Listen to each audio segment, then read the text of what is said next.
Welcome, everybody, back to the Lost Beat 6 show. My name is Steven, your host. I'm glad you're here with us. We have a really cool episode for you today. This is going to be a new start to our new season mini-series of the Making the Scene, and we're going a little deeper this time into some serious shit here. My guest today is Mr. Dennis McNally. You might know him from as the Grateful Dead's publicist and biographer. His book Long Strange Trip is a great read if you're a Deadhead. If you're a music history, rock and roll history, that's a strange word, rock and roll history. And the reason I wanted to talk to Dennis first is the documentary that he was featured in, Long Strange Trip, which is also the name of his book, A Long Strange Trip. He got the job of being the Grateful Dead's publicist by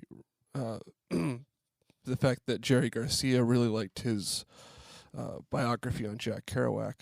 So I ended up reading that as well recently, and that kind of was the impetus to start re-exploring the Beat generation and the writers of that initial movement. That really, it's hard to argue against the idea that this group of people, these group of writers, in the second half of the 20th century, these guys basically started most of anything of the counterculture, arts, any sort of left-wing thinking.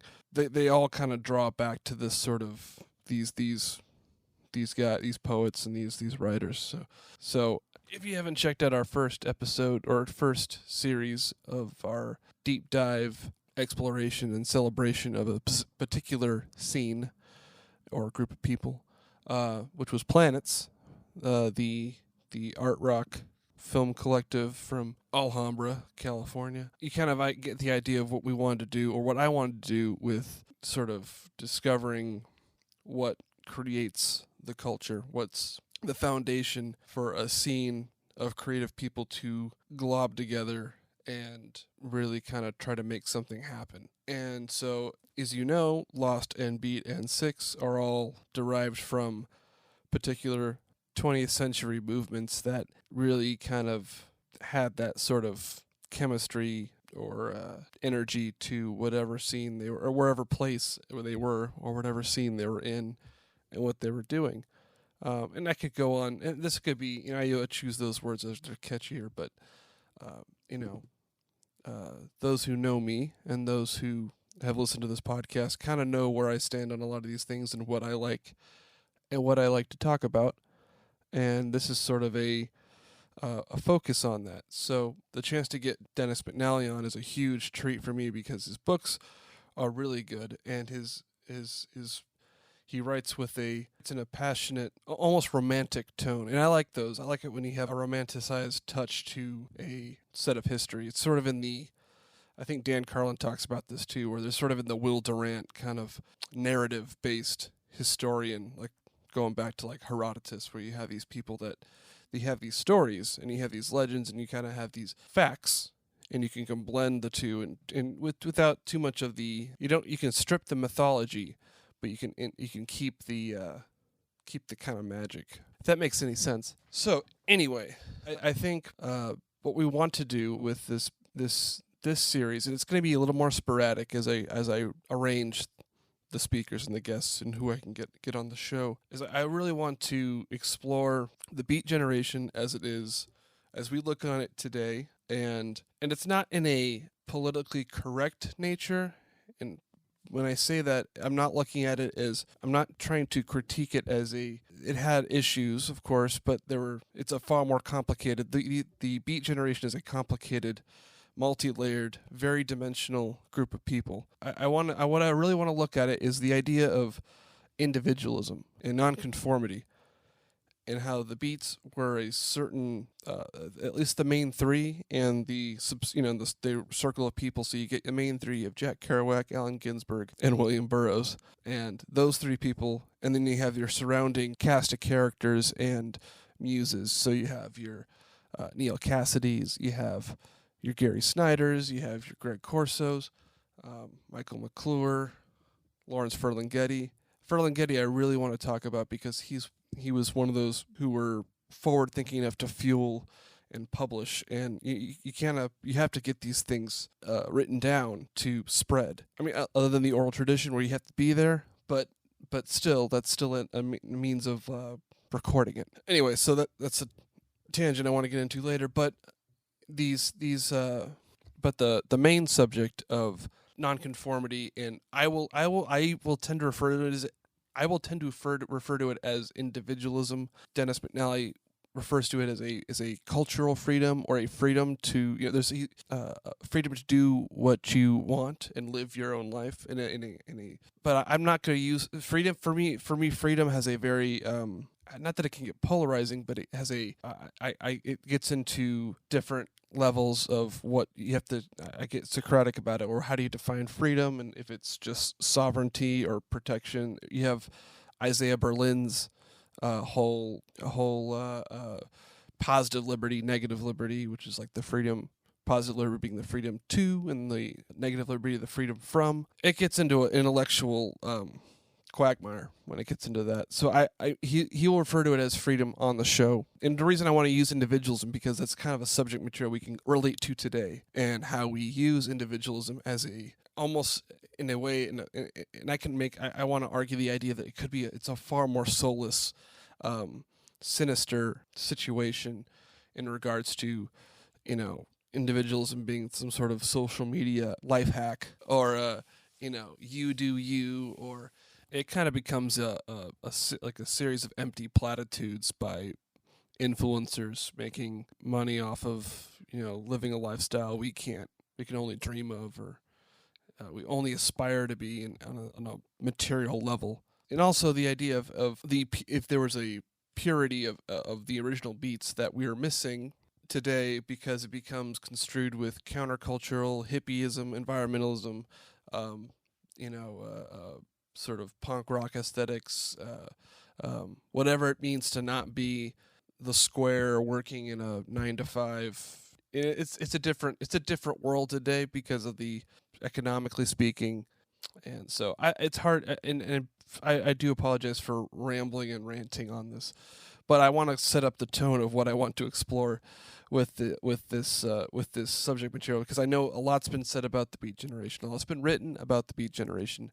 And I want to make sure that what we do with our approach to this miniseries celebration is brought with a new angle, or at least the Lost Beat 6 beefer angle of the individual sort of idea of I guess freedom is the right word.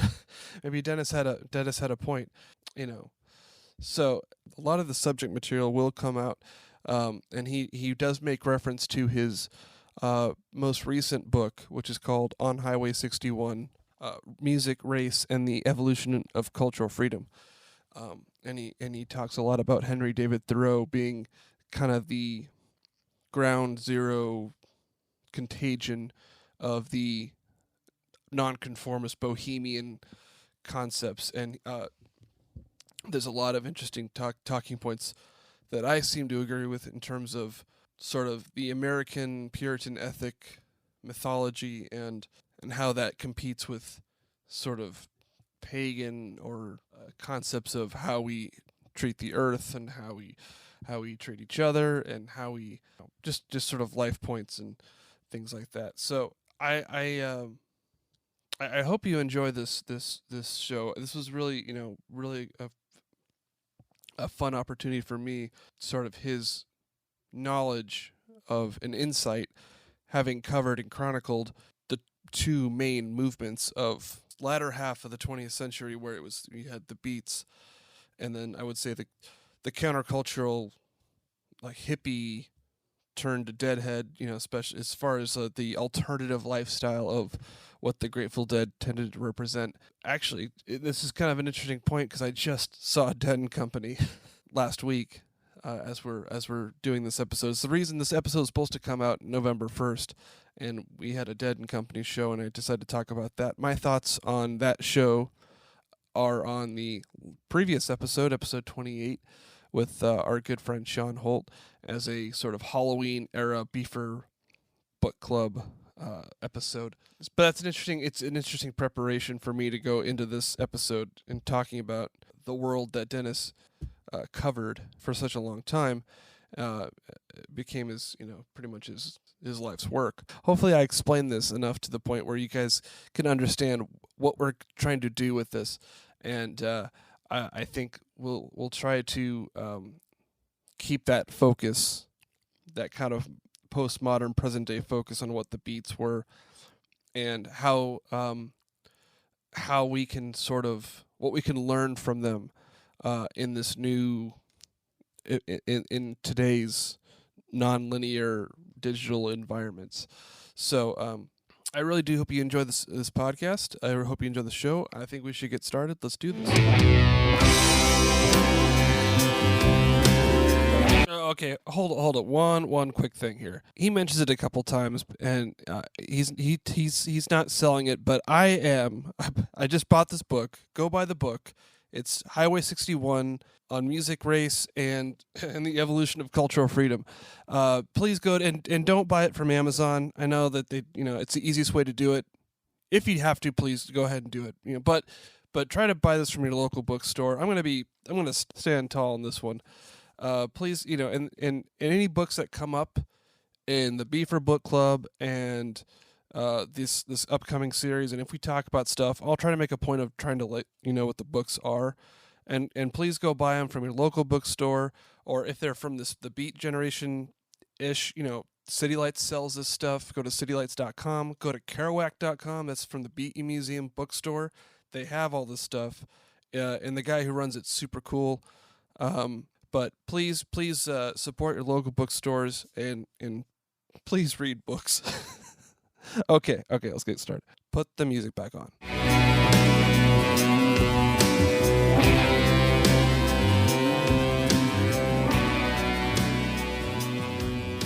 I really enjoyed both. I haven't read the 61 book yet, but I recommend it.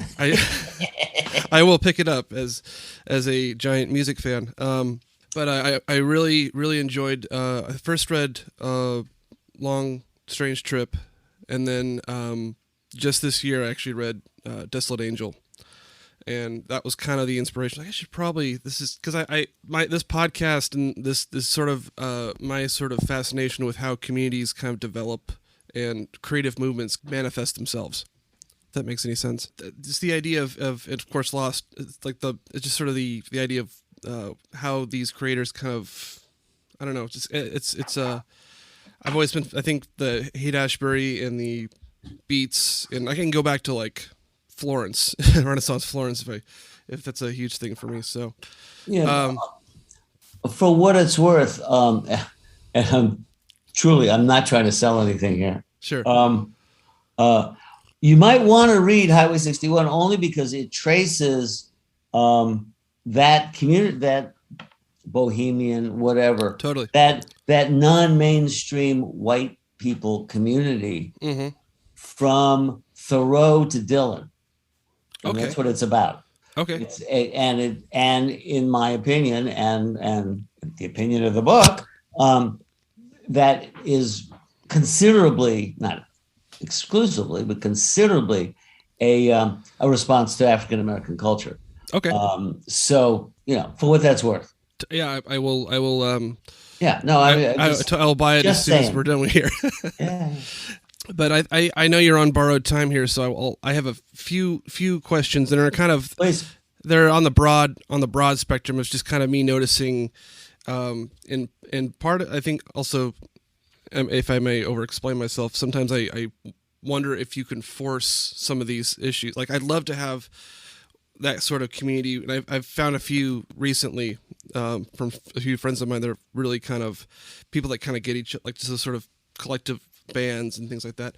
But anyway, my first question for you, Dennis, is that this is my opinion, and I think it's after watching the Source documentary from like 98, 96, I don't know, it was like the mid-90s one, with all the beats, and it was just after both Ginsberg and Burroughs passed away. And I was just kind of noticing. I noticed there's and this is my interpretation of this.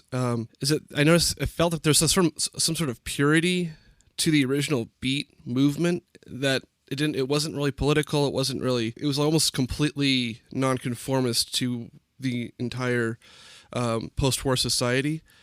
And it seemed, and this is sort of like I guess this is sort of a natural progression of other influences coming in, where you get like a Gary Snyder coming in with environmentalism and Zen Buddhism, and you get the folk movements that come in from New York, and eventually kind of forms into something like the sort of the counterculture of the 60s. Is it? Sorry, I'm just trying to read my, I can't always read my writing here. Oh, you too, huh? And for me, I sometimes wonder if that, or even like the with the boroughs sort of junkie culture and sort of New York kind of going into like the punk. There's a whole punk wave that kind of goes with that too. I often wonder if that initial beat spirit gets lost in the mutations over time. Is there, or is it still kind of a sort of a core foundation? No, I think that the fundamental beat stance of nonconformity is, well, it's not original to them. It goes back, as I say, in America, at least to Thoreau. Now, when you say Thoreau and you go, wait a minute, I mean, to the best of anybody's knowledge, never had a sexual relationship of any sort, certainly never did a drug, probably never drank a drink. How could he be anything like the Beats? But if you discount that, generally speaking, when we refer to these guys, we refer to them as bohemians.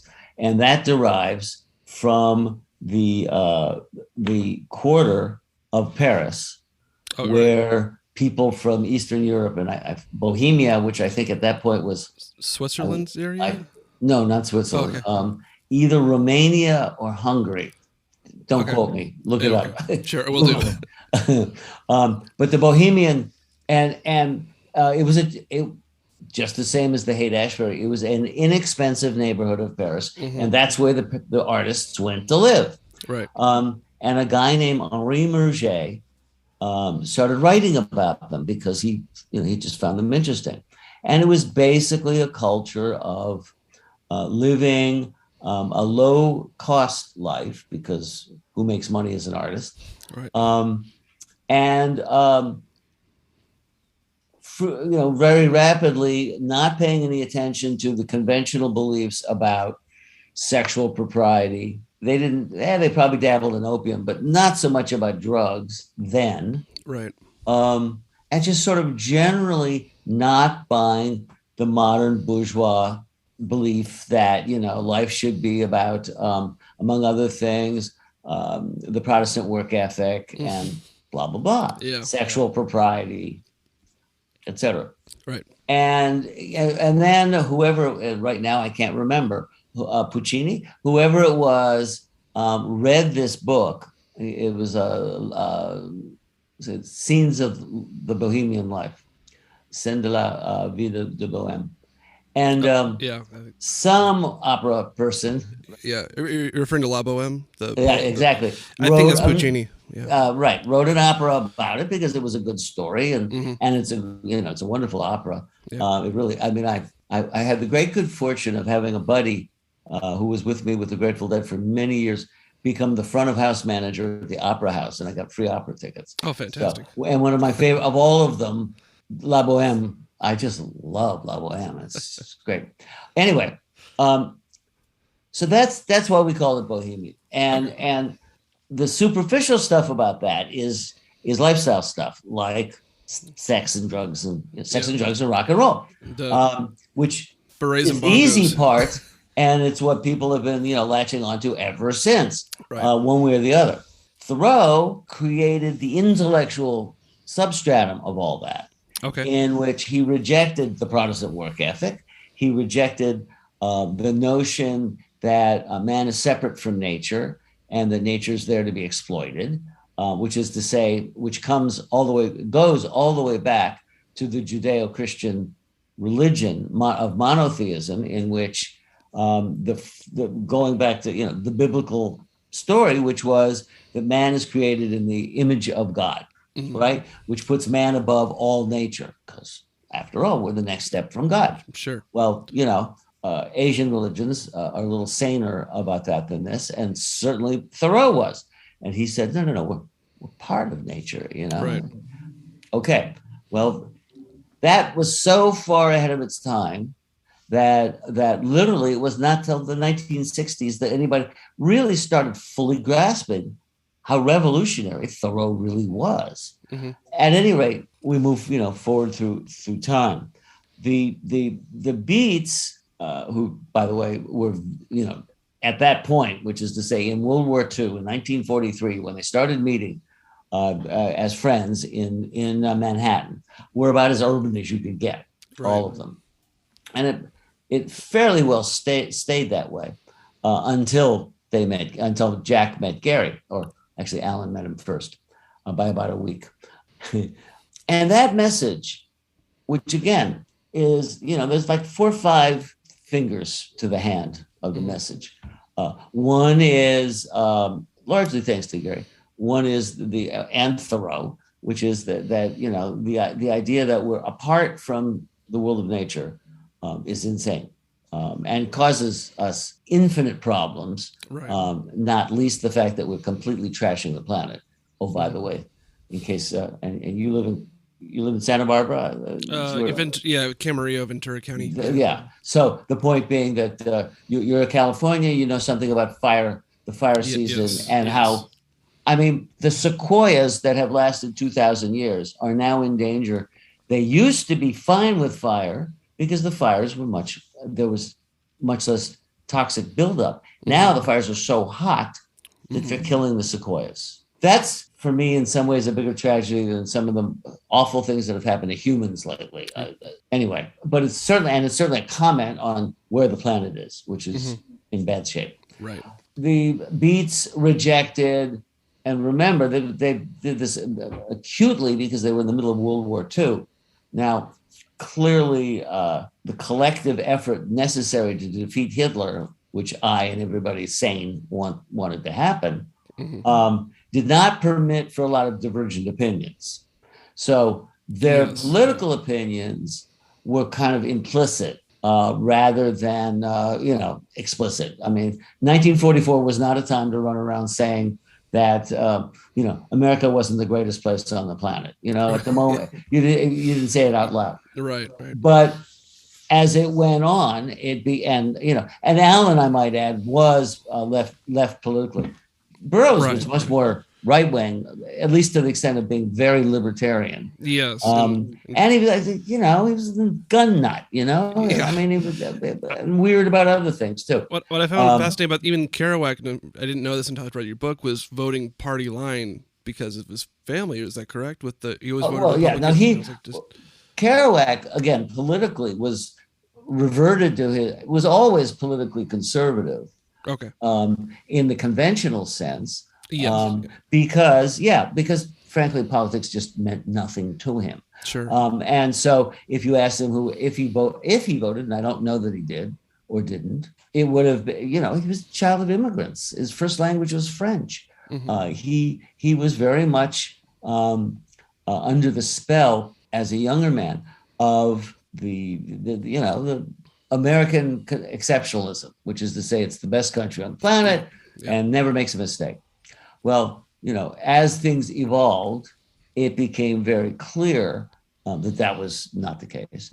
But again, Kerouac's central participation in the Bohemian thing was quite simply the notion, which a Roman Catholic priest could agree with, which was simply that the life of the spirit, the life of art and the spirit, is the first obligation of a human being on some level, and that the idea of spending your whole life trying to make money in order to make more money, was insane. Yeah. Now, he suffered a lot for that. He was, he mooched off his mother for 20 years.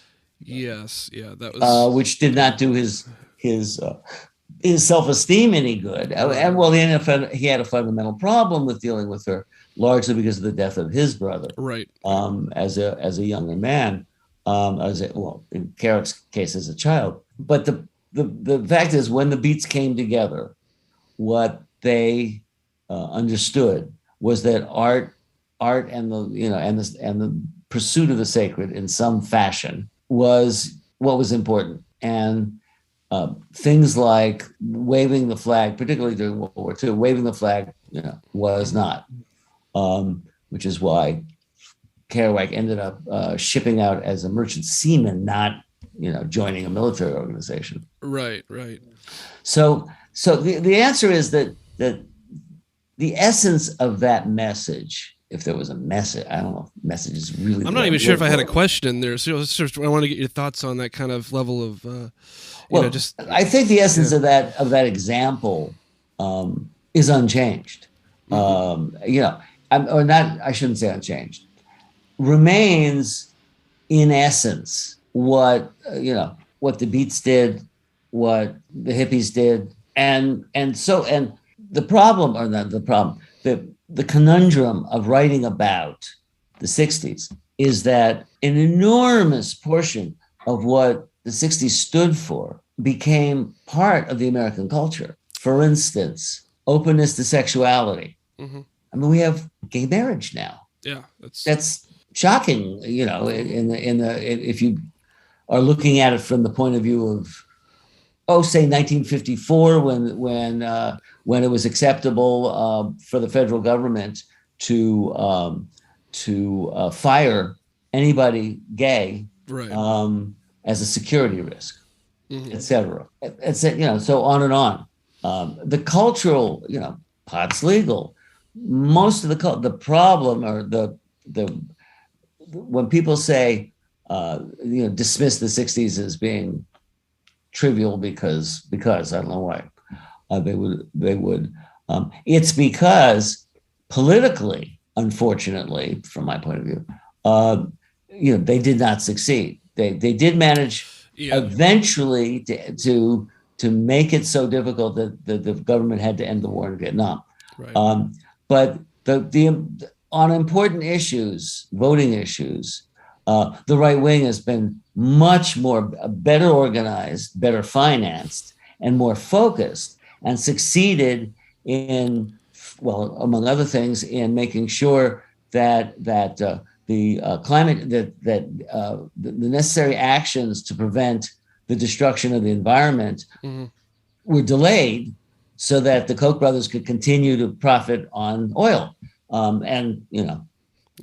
all that. And that's a little oversimplistic, but it's not so far off. So the politics didn't get through. The cultural stuff, right, the way we eat, literally organic, the interest in organic food, the way we exercise. For instance, yoga. Yoga is normal. Right. It wasn't in 1954. It became normal because that's what the hippies did.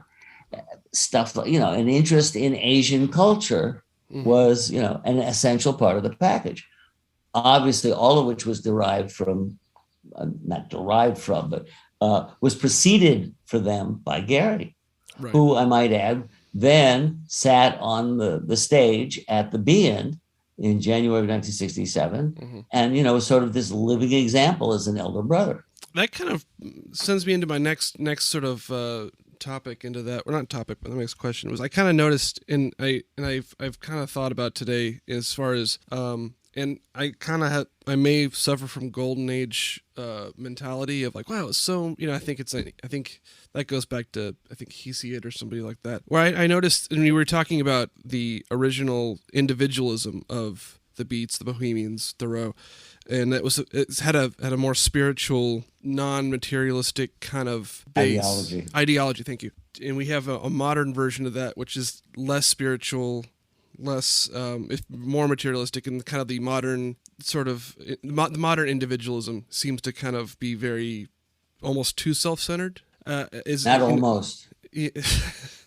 So, I may be combining two questions here, but is there any way something like a movement like the Bohemians and the Beats that would branch off and have that kind of mono counterculture? Is there any way that could happen today? It faces an uphill climb, but it always did. The distinction for me, and it goes literally back. I'm gonna bang a drum here, and I'm sorry, but it's okay. It goes back most obviously, most visibly to Thoreau, which is to say, there's two kinds.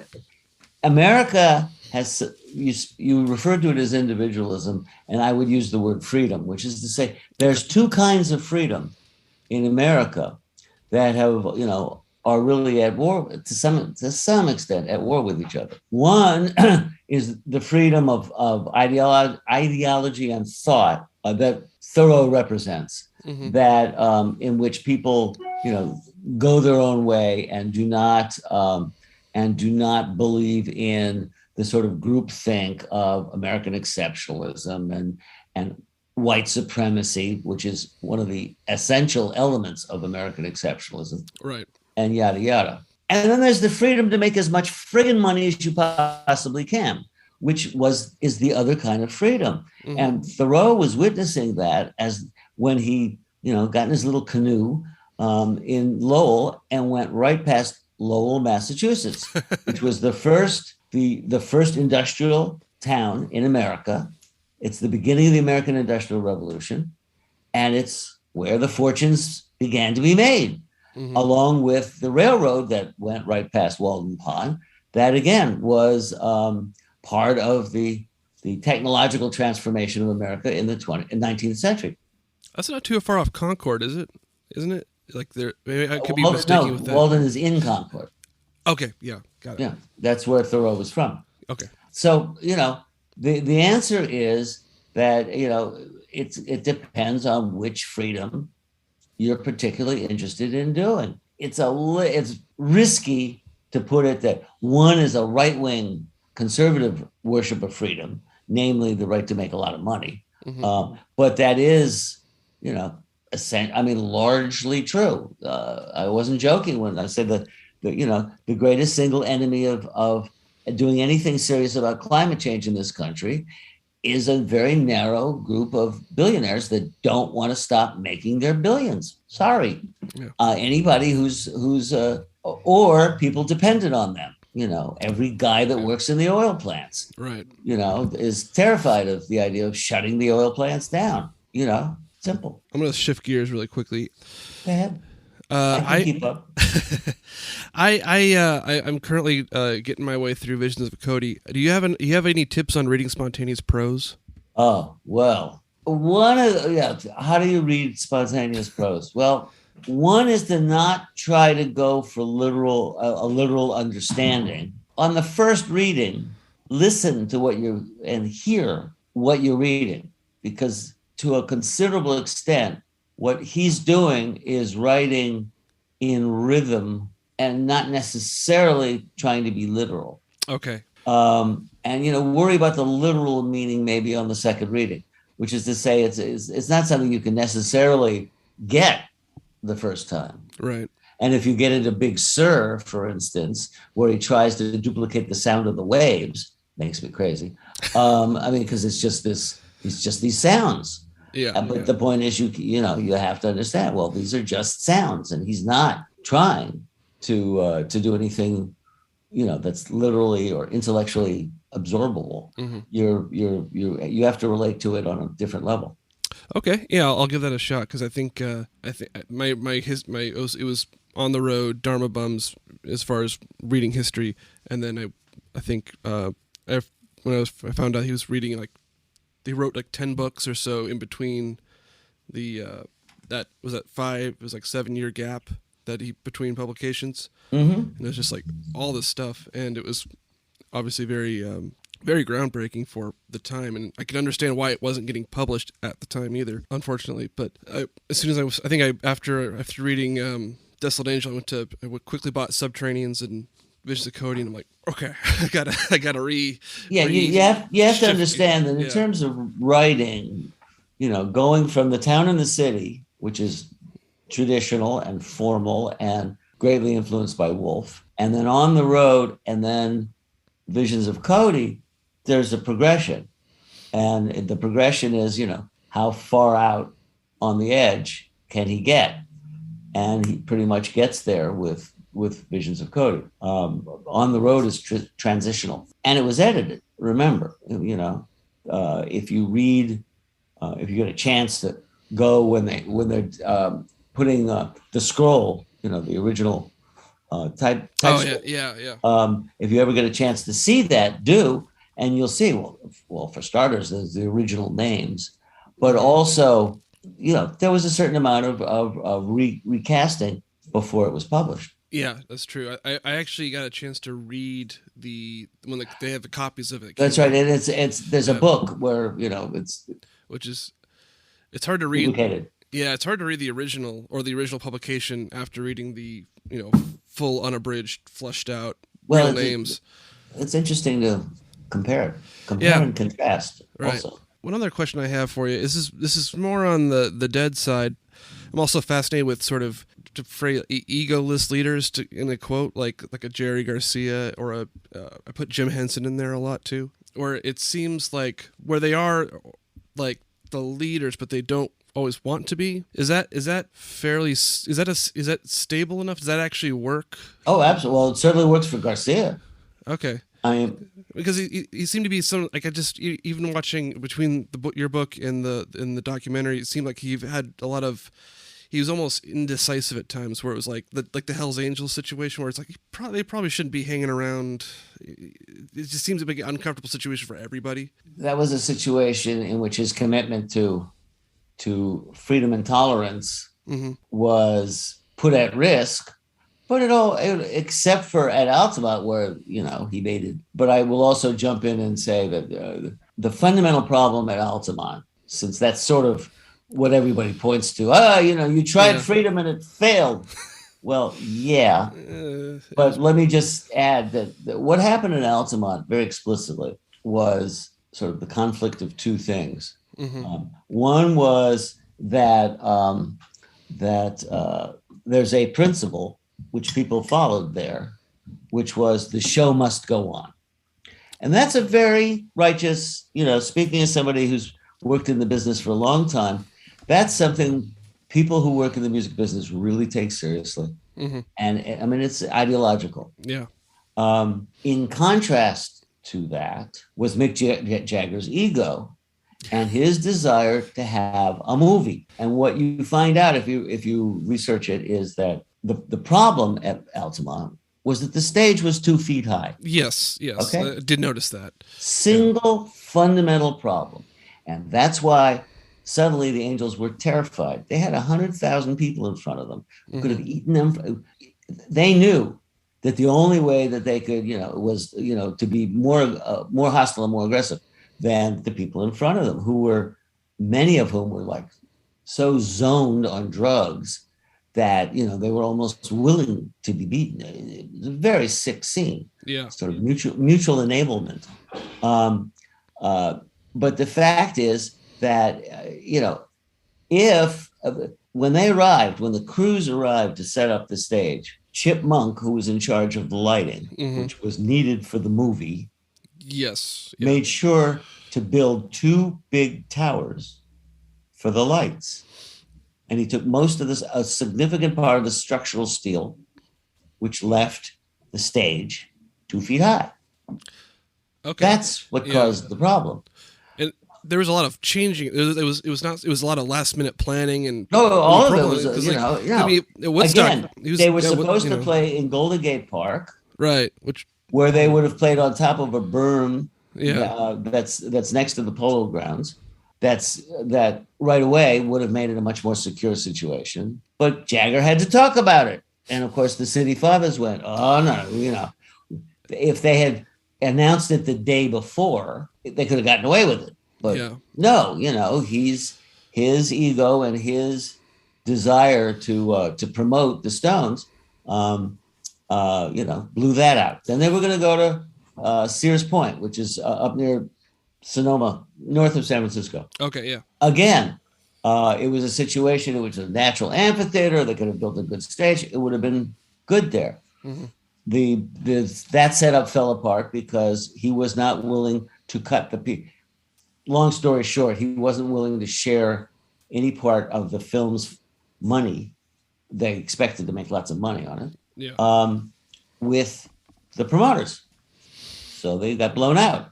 And just as they were sitting there thinking, well, that's it, the guy who owned the Altamont Raceway calls up and says, hey, sure, I'll do it for the promotion.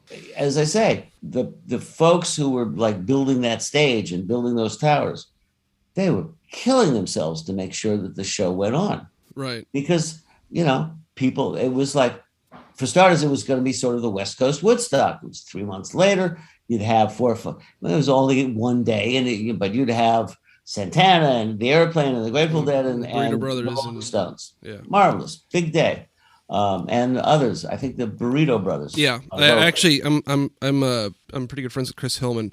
At one point, so he always goes, "Yeah, I played the best one and the worst one." He always refers to Monterey being the best one, and he doesn't have a high opinion of Woodstock. But I have a he didn't play there. So. He didn't play it, and I this is something I might throw. I might go on a small rant. I've mentioned this to a few people. I have a time and place. If one day, one chance of a time machine, it would be that Saturday night show. That was it was Santana to Airplane in the morning. That phase. It's quite a good show. Yeah. Okay. And I think Sam Cutler was the Stones and then the Dead's touring manager, right? That was that probably met at Altamont. I think that was probably the crossing point. Right. Well, he got fired. The Stones decided to blame Altamont on him. Sure.